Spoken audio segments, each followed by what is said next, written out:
ભર ઉનાળે આકાશી આફત, ચૈત્ર માસમાં ગાજવીજ અને વાવાઝોડા સાથે માવઠું, મહીસાગરના ખેડૂતો ચિંતાતુર।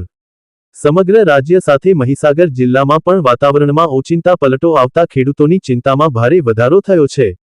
ભર ઉનાળે, જ્યારે સૂર્યનારાયણ આકરા તાપ વરસાવી રહ્યા હોય, ત્યારે ચૈત્ર માસમાં અચાનક ગાજવીજ અને તોફાની વાવાઝોડા સાથે મેઘરાજાએ માવઠા સ્વરૂપે કરી એન્ટ્રી। પાકને વ્યાપક નુકસાનની ભીતિ।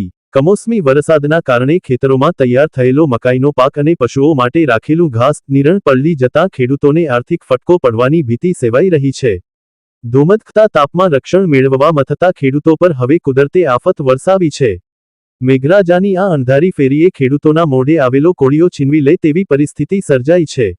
એક તરફ મોંઘા બિયારણ અને ખાતરના ખર્ચ, અને બીજી તરફ કુદરતનો પ્રકોપ। મહીસાગરનો ધરતીપુત્ર અત્યારે લાચાર બનીને આકાશી આફત સામે જોઈ રહ્યો છે। ખેતરમાં લણીને રાખેલી મકાઈ ઘઉં અને ઘાસ વરસાદી પાણીથી ભીંજાઈ જતાં હવે ખેડૂતો માત્ર ભગવાન ભરોસે જ આશા રાખીને બેઠા છે। Bureau report, voice of Mahisagar news.